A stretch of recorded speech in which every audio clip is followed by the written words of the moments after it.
ৰহাৰ কিশোৰী হত্যাকাণ্ডই লৈছে এতিয়া নতুন মোৰ প্ৰশ্ন উত্থাপিত হৈছে যদিহে জীৱিত অৱস্থাত কিশোৰীগৰাকী উদ্ধাৰ হৈছে উদ্ধাৰ হোৱা মৃতদেহটো কাৰ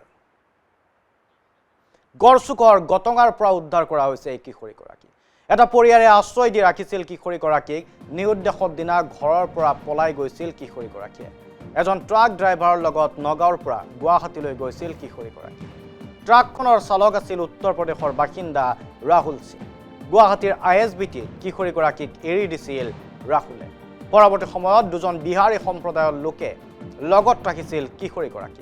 কিশোৰীগৰাকীৰ মোবাইলৰ সিম লুকুৱাই দুদিন ধৰি আবদ্ধ কৰি ৰাখিছিল কিশোৰীগৰাকী আৰু বিহাৰী সম্প্ৰদায়ৰ লোক দুজনৰ পৰা এটা সময়ত পলাই সাৰিছিল কিশোৰীগৰাকী আৰু এজন অটো চালকে উদ্ধাৰ কৰি বাইকৰ ঘৰত আশ্ৰয় দিছিল কিশোৰীগৰাকী গড়চুকত থকা অটো চালকজনৰ বাইকৰ ঘৰৰ পৰাই উদ্ধাৰ কৰা হৈছে অৱয়সত কিশোৰীগৰাকী ইতিমধ্যে আপোনালোক অৱগত যে ৰহাত এটা মৃতদেহ উদ্ধাৰ হৈছিল এগৰাকী কিশোৰীৰ মৃতদেহ উদ্ধাৰ হৈছিল তাৰ পাছত তীব্ৰ প্ৰতিক্ৰিয়াৰ সৃষ্টি হৈছিল আৰু কিশোৰীগৰাকীক কোনোবাই ধৰ্ষণ কৰি হত্যা কৰি পেলাই থৈ যোৱাৰ সন্দেহ কৰা হৈছিল এই কিশোৰীগৰাকীৰ পৰিয়ালেও চিনাক্ত কৰিছিল কিশোৰীগৰাকীক আৰু অৱয়সত ভবা হৈছিল যে এইগৰাকীয়ে কিশোৰী যাক ধৰ্ষণ কৰি হত্যা কৰা হৈছে পৰিয়ালটোৱে চিনাক্ত কৰিছিল এটাৰ পাছত আনটো অপৰাধী আৰক্ষীৰ জালত পৰাৰ পাছত এতিয়া এই ঘটনাই নতুন মোৰ লৈছে অৰ্থাৎ যিগৰাকী কিশোৰীৰ মৃতদেহ উদ্ধাৰ কৰা হ'ল সেই কিশোৰীগৰাকী ভাবি থকা কিশোৰীগৰাকী নহয় অৰ্থাৎ যিগৰাকী কিশোৰী বুলি ভবা হৈছিল মৃতদেহটো সেই কিশোৰীগৰাকী জীৱন্তে উদ্ধাৰ হ'ল গুৱাহাটীৰ পৰাই আৰু গুৱাহাটীৰ পৰা উদ্ধাৰ হোৱাৰ পাছত এই ঘটনাই এতিয়া নতুন মোৰ লৈছে এটা দুটা প্ৰসংগ দুটা প্ৰশ্ন মৃত কিশোৰীগৰাকী কোন তাৰ সন্ধান নাই আৰু দ্বিতীয় প্ৰসংগ যিগৰাকী কিশোৰীক মৃত বুলি ভবা হৈছিল গুৱাহাটীত উদ্ধাৰ কৰা হৈছিল কি ধৰণে সেই কিশোৰীগৰাকী গুৱাহাটীলৈকে আহিল এজন ট্ৰাক ড্ৰাইভাৰৰ লগত অহা বুলি কোৱা হৈছে ট্ৰাক ড্ৰাইভাৰজনে ফুচুলাই লৈ আহিল নে প্ৰেমৰ সম্পৰ্ক আছিল নে অপহৰণ কৰা হৈছিল দুটাকৈ ৰহস্য এতিয়া এই মুহূৰ্তত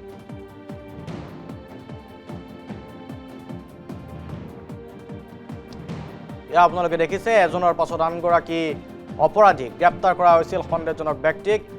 আৰু তাৰ পাছতে আৰক্ষীয়ে যেতিয়া নগাঁও আৰক্ষীয়ে তদন্ত কৰিছিল তদন্তত পোহৰলৈ আহিছিল কেতবোৰ তথ্য কিশোৰীগৰাকীৰ মোবাইলটো জব্দ কৰি থৈছিল বিহাৰী সম্প্ৰদায়ৰ ট্ৰাক চালকে লৈ আহিছিল গুৱাহাটীলৈকে গুৱাহাটীত এৰি থৈ গৈছিল ট্ৰাক চালকজনে তাৰ পাছত আন দুই বিহাৰী সম্প্ৰদায়ৰ ব্যক্তিয়ে আবদ্ধ কৰি ৰাখিছিল কিশোৰীগৰাকীক দুদিন ধৰি কোনোমতে কিশোৰীগৰাকীয়ে পলাই আহিছিল আৰু তাৰ পাছত এজন অটো চালকৰ আশ্ৰয় লৈছিল অটো চালকজনে নিজৰ বাইকৰ ঘৰত ৰাখিছিল অৱয়সত বাইকৰ ঘৰৰ পৰাই আৰক্ষীয়ে কিশোৰীগৰাকীক উদ্ধাৰ কৰিছে আমি মন্তব্য চাই যিখিনি আমি ইনভেষ্টিগেশ্যনত পালোঁ যে তেওঁ ঘৰৰ পৰা কাজিয়া লাগি ওলাই আহিছিলে তেওঁৰ হাতত এখন বহী আছিলে য'ত বিভিন্ন মানুহৰ নাম্বাৰ আছিলে আৰু সেই নাম্বাৰত আমি গম পালোঁ বহীখন তেওঁ লগত লৈ গৈছিলে যদিও আমাৰ এটা সন্দেহ হ'ল যে ৰাতি 11টা কিমানত গুৱাহাটী পাবলগীয়া কিবা ব্যৱস্থা আছে নেকি আমি সেইটো তদন্ত কৰি আছিলোঁ আইএছবিটিত আমি দুজন লিংক পালোঁ তেওঁ নিজৰ মোবাইলটো ব্যৱহাৰ কৰা নাছিলে যিটো ঘৰৰ পৰা লৈ গৈছিলে তেওঁ জোৰটোৰ পৰা মোবাইল ব্যৱহাৰ কৰি আছিলে যাকে পাই তাৰ পৰাই ব্যৱহাৰ কৰি আছিলে আৰু তেনেকৈ আমি গোটেই বস্তুটো আমি চালি জাৰি চাই গম পালোঁ যে ইয়াৰ পৰা ট্ৰাকত উঠি তেওঁ ৰাহুল সিঙৰ লগত গৈছিলে ৰাহুল সিং এজন উত্তৰ প্ৰদেশৰ ব্যক্তি আৰু তেওঁৰ লগত ট্ৰাকত যোৱা ফটোগ্ৰাফো আমি পাইছোঁ সেইখিনি তাত উঠি যোৱাৰ পিছত তেওঁ আইএছবিটিত নামিলে আইএছবিটিত আমি যি দুজন এৰেষ্ট কৰিছোঁ তেওঁলোকৰ লগত দুদিন আছিলে আইএছবিটিত তাৰপিছত তৃতীয় দিনাখন তেওঁ নিৰুদ্দেশ হ'ল নিৰুদ্দেশ হোৱাৰ পিছত পম্পী দলেৰ ভায়েক সমৰজিৎ দলে তেওঁ অটো চলাই তেওঁ ছোৱালীজনীক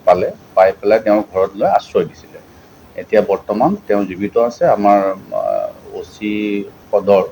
তেওঁ তাতে আছে তেওঁ লৈ আহি আছে ছোৱালীজনী অলপ 1 ঘণ্টামান পিছত হয়তো ৰহা পাবহি এতিয়া বাকী থাকিলে যিজন ইয়াত আমি মৃতদেহ পাইছিলোঁ যিগৰাকী তাৰ আমি DNA পৰীক্ষাৰ কাৰণে প্ৰিজাৰ্ভেশ্যনৰ কাৰণে আমি ৰখা হৈছে আমি আপোনালোকৰ চেনেলৰ মাধ্যমেৰে আহ্বান জনাম যাতে আপোনালোকে অলপমান ফটোখন পাব্লিচিটি দিয়ে আৰু কোনোবা যদি আমাক কণ্টেক্ট কৰে আমি তেতিয়াহ'লে আৰু তদন্তটো আগুৱাই লৈ যাবলৈ সুবিধা হ'ব ইতিমধ্যে আমি সেইটো তদন্ত চলাই ৰাখিম সেইটো বন্ধ নহ'ব তাৰ কাৰণে এটা বেলেগ কেছ আমি ৰেজিষ্টাৰ কৰাই আছিলে নগাঁও সদৰ থানাত আৰু এই নিৰুদ্দেশৰ কেছটো আমাৰ ৰহা থানাত আছিলে তো ইমানখিনি মই ক'বলৈ আৰু গটঙা গড়চুক গুৱাহাটী সেইটোৱে মই আপোনাক আহ্বান জনাইছোঁ যে এইটো আপোনালোকে পাব্লিচিটি দিয়ক। আমি DNA ৰাখিছোঁ, যদি কোনোবাই আহি ক্লেইম কৰে যে আমাৰ হয় তেতিয়া আমি DNA এক্সাম কৰাব পাৰিম, কিন্তু আমাৰ এইটো তদন্ত থাকিবই। তদন্তটো আমি বন্ধ নকৰোঁ যাতে ইয়াত কোনে হত্যা কৰি তেওঁক পলাই থৈ গ'ল। যিখিনি নিৰুদ্দেশ হোৱাত সহায় কৰিছে ছোৱালীজনীক, আমি প্ৰথমতে হানিফ আলী আৰু তেওঁৰ লগৰ দুজন ধৰিছিলোঁ। তেওঁলোকৰ ঘৰত গৈ ছোৱালীজনীৰ লগত ফটো উঠিব বিচাৰিছিলে জবৰদস্তি, আৰু বহুত ফোনত কমিউনিকেশ্যন কৰি থাকে, হেৰাছমেণ্ট কৰে। মাকে আমাক অভিযোগ কৰিছিলে, সেই অভিযোগৰ ভিত্তিত আমি এৰেষ্ট কৰিছিলোঁ। তাৰপিছত গুৱাহাটীত আমি দুজন ব্যক্তি বিহাৰী সম্প্ৰদায়ে তেওঁলোকক এৰেষ্ট কৰা হৈছে। তেওঁলোকে ছোৱালীজনীক আৰক্ষীক চমজাই দিব লাগিছিলে, যিহেতু অকলে পাইছে, নিদি পেলাই মোবাইলৰ চিমটো ৰাখি থৈছিলে ছোৱালীজনীয়ে, আৰু লগতে দুদিন আশ্ৰয় দি ৰাখিছিলে। আৰু তেওঁলোকৰ কৰ্তব্য আছিলে যে এনেকুৱা যদি এজনী ছোৱালী পায়, তাকো মাইনৰ, তেওঁলোকে লগে লগে থানাত বা ওচৰত পুলিচক জনাই দিব লাগিছিল। আৰু ISBTত পুলিচ থানাও আছে। তো সেইটো নকৰিলে তেওঁলোকে, আৰু দুদিন ৰাখি আশ্ৰয় দি তাৰপৰা তেওঁলোকৰ হেৰিৰ পৰা আকৌ নাইকিয়া হ'ল। আকৌ ৰাহুলৰ লগত কমিউনিকেশ্যন হ'ল। ৰাহুলক এৰেষ্ট কৰা হৈছে। আৰু ৰাহুলৰ লগত আমি গাড়ীত যেতিয়া লৈ গৈছে ইয়াৰ পৰা গুৱাহাটীত, তো ৰাহুলৰ লগত আমি ফটোগ্ৰাফো পাইছোঁ, যিখিনি অকণমান ইয়াত মই ক'ব দিগদাৰী পাইছোঁ।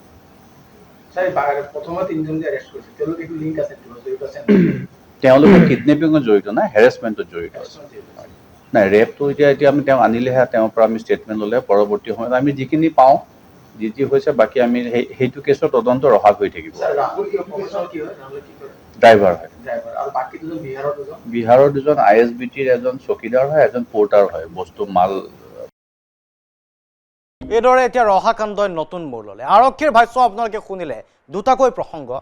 ৰহাত এটা মৃতদেহ উদ্ধাৰ হৈছিল। মৃতদেহটো দাবী কৰিছিল এটা পৰিয়ালে তেওঁলোকৰ কন্যা সন্তান বুলি। মৃতদেহটো দাবী কৰি এইটো কথা কোৱা হৈছিল, 6ষ্ঠ শ্ৰেণীত পঢ়া এগৰাকী ছাত্ৰী। মৃতদেহটো উদ্ধাৰ হৈছিল। সন্দেহ কৰা হৈছিল ধৰ্ষণ কৰি কোনো দুৰ্বৃত্তই হত্যা কৰিছে। তাৰ পাছত আৰক্ষীয়ে অনুসন্ধান চলাইছিল, আৰু অনুসন্ধান চলোৱাৰ পাছত বহু কথাই পোহৰলৈ আহিছিল। কিশোৰীগৰাকী উদ্ধাৰৰ পাছতে এতিয়া বহু বিস্ফোৰক মন্তব্য দিছে পৰিয়ালে। মৃতদেহ চিনাক্তকৰণৰ সময়ত আভুৱা ভৰা হৈছিল হেনো মাতৃ। মাতৃৰ প্ৰতিটো কথাত হয়বৰ দিছিল চুইপাৰটোৱে, যিটো চুইপাৰে কৈছিল যে এই মৃতদেহটো নিজৰ কন্যাৰে হয় বুলি চিনাক্ত কৰা হৈছিল। মৃতদেহ চিনাক্তকৰণৰ সময়ত মাতৃক আভুৱা ভৰা বুলি কোৱা হৈছে, কাৰণ আজি যেতিয়া তেওঁলোকৰ সন্তান উদ্ধাৰ হৈছে জীৱিত অৱস্থাত, তেতিয়া সোধা হৈছিল যে আপোনালোকে সেইদিনাখন যে চিনাক্ত কৰিছিল মৃতদেহটো, সেয়া নিজৰ কন্যা বুলি কিয় কৈছিল? আপোনালোকে চিনি পোৱা নাছিল নেকি সেয়া যে আপোনালোকৰ কন্যা নাছিল? তেতিয়া মাতৃয়ে কৈছে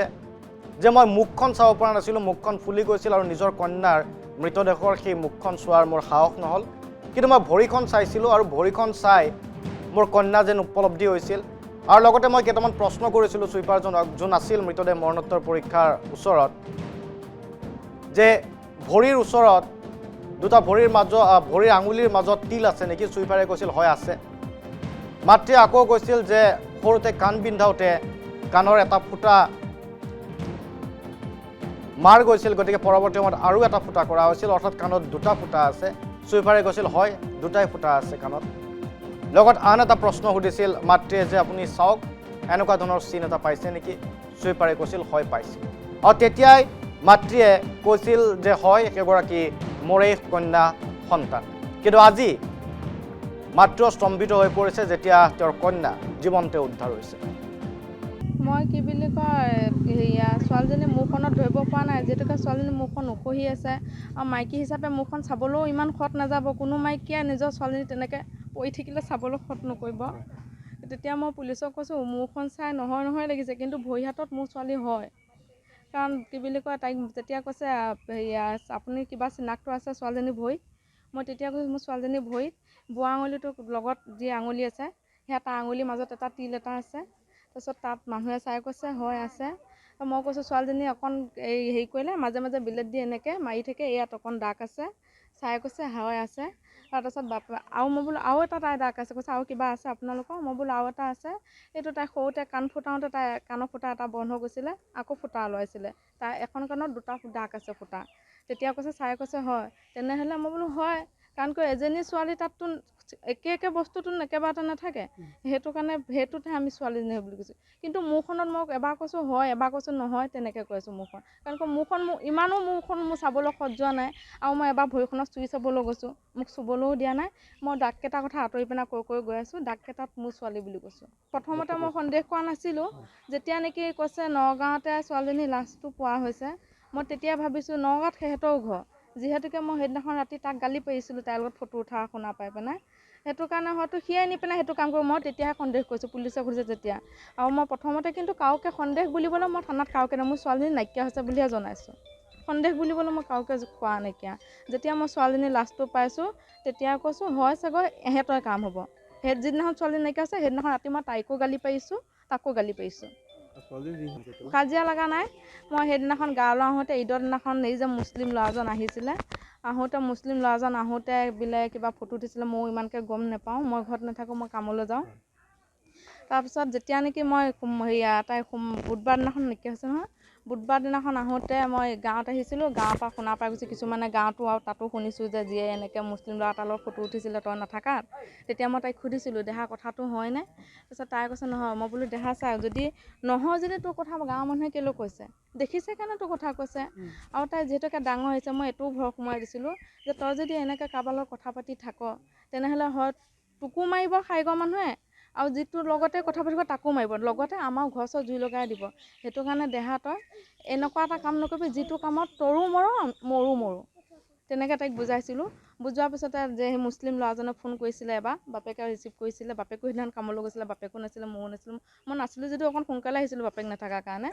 ফোনটো ৰিচিভ কৰোঁতে সি কাটি দিছে তাৰপিছত আকৌ এবাৰ মই ফোনটো তেতিয়া বাপেকে কৈছে মীনাক্ষী এইটো নম্বৰটো কোনেনো ফোন কৰিছে তাৰপিছত মই বোলো চিনাকিটো হয়ো লাগিছে নহয়ো লাগিছে দিয়কচোন কিবা অচিনাকি নম্বৰ পালে মই বাৰে বাৰে মাৰি চাওঁ ছোৱালীজনী যিহেতুকে মোৰ ছোৱালীজনী চঞ্চল সেইটো মই মাৰি চাওঁ ক'ত নোলাগে যেতিয়া মই মাৰিছোঁ সি ৰিচিভ কৰিছে তাৰ নামটো কৈছিলে মই পাহৰি থাকিলোঁ তাৰপিছত মই তাক চুলি বান্ধি কিনে টিকনি বুলি কওঁ তাৰপিছত মই কৈছোঁ তোমালোকৰ কাম কৰা মাজত টিকনি বন্ধা ল'ৰাটোৰ ওপৰত মোৰ বহুত খং উঠি আছে তেতিয়া তেনেকৈ কওঁতে তাৰপিছত সি কৈছে কিহৰ কাৰণে ভাবি বুলি কৈছে ভাবি নে বৌ বুলি কিবা এটা কৈছে আৰু মই বোলো কি তোমালোকে মই নাথাকাত যেতিয়া মই কৈছোঁ টিকনি বান্ধাটোৱে হয় তেতিয়া কৈছে হয় তেনেহ'লে মই নাথাকাত তুমি কি বুলি কয় তই কিয় ইয়ালৈ আহিছিলি মই নাই বুলি তই জানো মই নাথাকোঁ আৰু আহি তই ডাঙৰ দেহালত কিয় ফটো উঠিছিলি কৈছে ভাবিবলৈ মোৰ যাব নালাগিছিলে যোৱা ভুল মই গাঁওখন চাবলৈ গৈছিলোঁ মই তেতিয়া গাঁওখন চাবলৈ তই ইয়াত কাম কৰি থাকিলেও তই চাবলৈ পাওঁ তই ইয়াত আহি পিনে যে তই ঈদৰ দিনাখন তোৰ বিহুৰ দিনাখন তই ইয়াত আহিবলৈ কি দৰকাৰ